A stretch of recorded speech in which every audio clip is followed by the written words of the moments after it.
Georgia's toughest game in 2023? Yeah, you probably already know the answer to that, but what other games could trip them up? We're going to go through the entire schedule and rank each game, and I'm going to rank the games in order of from easiest to toughest. So we'll start at the bottom and go all the way up to the toughest game.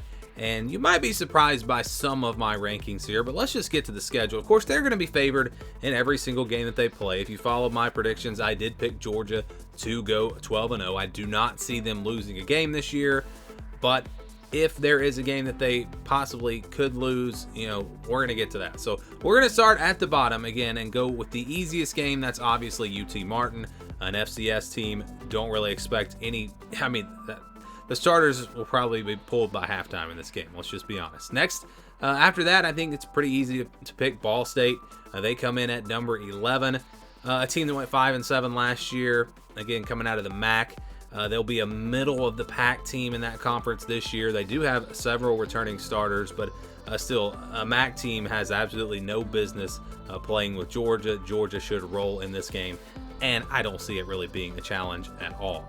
Let's move on to number 10 now, and that's going to be UAB. So UAB was 7-6 last year. Trent Dilfer takes over, and he seems to be very confident that he can win at UAB. They're moving into the American Conference, but not a lot of returning production for them this year.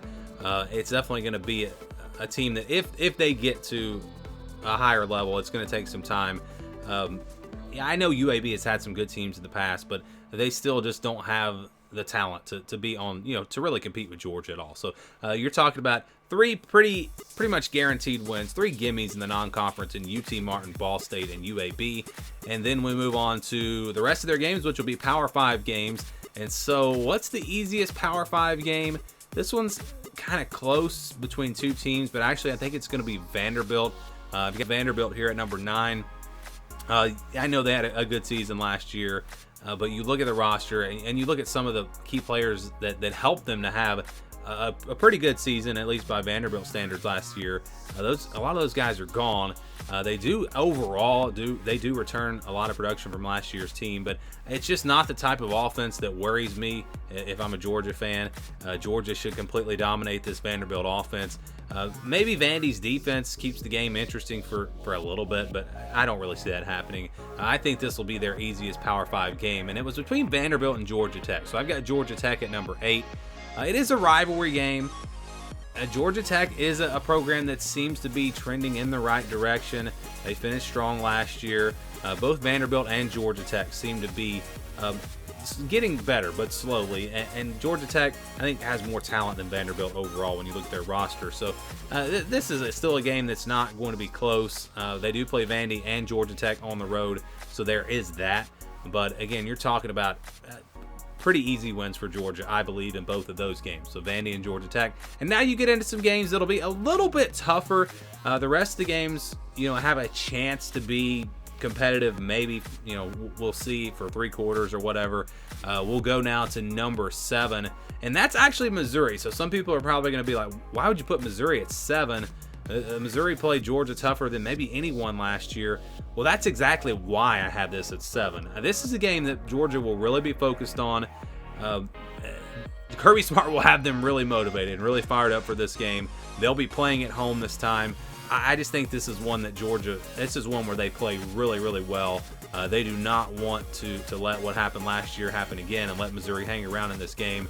So I think Georgia will really be focused for this game. They're a much more talented team than Missouri. Missouri doesn't really have the offense that I think is going to threaten Georgia.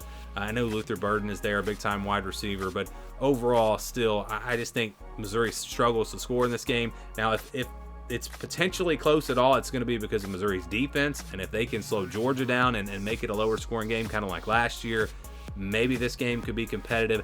But again, my gut feeling is that Georgia is really just going to come out focused in this game, and I think they're going to win big.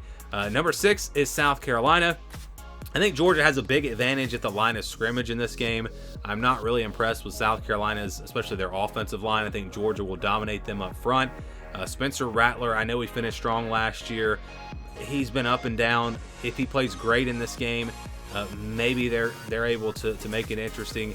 You've got Juice Wells at wide receiver, a big-time weapon, but outside of him, no one really scares me at South Carolina. I don't really see a running back that's going to be able to do much against this Georgia defense. So, I think Georgia's defense will dominate, and I don't think South Carolina's defense is going to be good enough to keep them in the game. It's one that it'll be fun to watch and interesting to see because it's early in the season, and Carson Beck in his third start, his first SEC game. It'll be a good game, I think, for a little bit, but at the end of the day, Georgia will pull away and I think dominate this game. So now we get into the top 5 games, the toughest 5 games on the schedule, and I'm going to go ahead and say those first 7 will be at least 14-point wins for Georgia. At least 14 points. I think they win all those games by at least 2 touchdowns, maybe all by 20 or more. I mean, this is going to be a really good Georgia team. But we'll move on now to number 5, and that game for me is going to be Kentucky. So Kentucky, if this game was in Lexington, it would really intrigue me, but playing in Athens, and that's the thing with Kentucky and Ole Miss, 2 games that could potentially be interesting for Georgia, but they get them both at home. That is really big.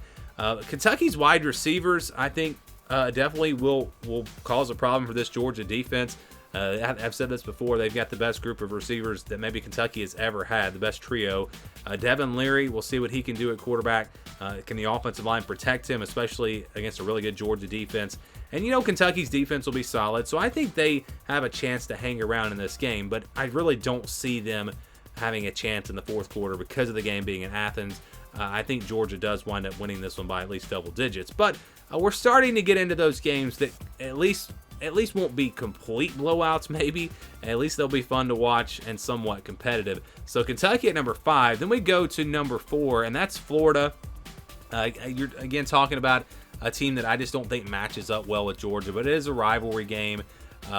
You look at the line of scrimmage, I think Florida is going to be pretty good on both the offensive and defensive lines. Do they have the weapons? Do they have the style of offense that can really challenge this Georgia defense? I'm going to say no.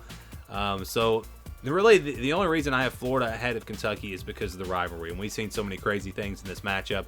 I think Kentucky is a tougher matchup for Georgia than Florida, but with it being a rivalry and all that, and the game not being in Athens, that's why I've got Florida at number 4. So number 3 for me is going to be a road game, on the road at Auburn. So I talked about Carson Beck in his first SEC game against South Carolina. How about his first SEC road game against Auburn? Rivalry game, and just a lot of unknowns about this Auburn team with Hugh Freeze taking over. How good is their offense going to be? Hugh Freeze historically would have the offense, the style of offense that would challenge Georgia, and so that's interesting. I don't know if they can put it all together this quick. It's also a very tough place to play. Jordan-Hare, I think, really underrated. I think it's one of the tough. This is a night game. That will be a tough environment for sure. So I think this is one that could challenge Georgia. I think they ultimately will win this game, but it'll be a good test for Carson Beck, again, going on the road. I wonder about Auburn's defense. They're going to have a really good secondary, but can they stop the run game of Georgia? That really concerns me.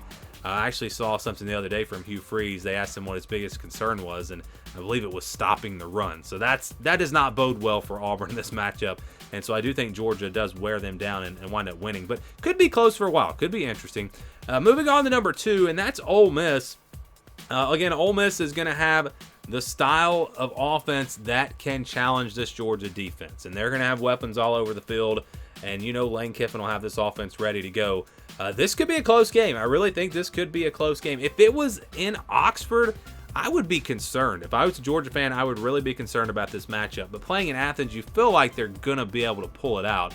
But again, the weapons on offense for Ole Miss, that's what worries me here if I'm a Georgia fan. But on the flip side, can Ole Miss's defense stop Georgia? I mean, they should be able to run the ball, do whatever they want. So I think Georgia does win this game, especially playing at home. But I think their defense will be challenged. And then you talk about defense being challenged. And also, another thing about this game, it's right before Tennessee, which could be a top 10 matchup. And it's right after a potential emotional game against Missouri, if they are really fired up for that game, and even before that, Florida. So I think where it is on the schedule also makes it a tough one. So if they're going to get upset this year, if someone is going to shock them, I think it's probably Ole Miss. But the toughest game, I think everyone would agree, it's Tennessee. Tennessee in Knoxville. I think this is going to be a tough test for Georgia. I know the game, you look at the score, it wasn't all that close last year, but if you go back and watch the tape on that game, Tennessee missed some deep shots that really would have been touchdowns. Their receivers were able to get behind the defensive backs, and if you make those throws, make those plays for touchdowns, that game is totally different. And if Tennessee can hit on some of those this year, I think they'll be right there in the game in the fourth quarter. But again, at the end of the day, I think Tennessee is just too talented. I think they're able to go on the road. It'll be tough. This is one that, I'm not going to say it's a guaranteed win for Georgia. I'm going to favor them in this game. I think it is possible that they lose this game, but it's definitely, in my opinion, the toughest game on the schedule.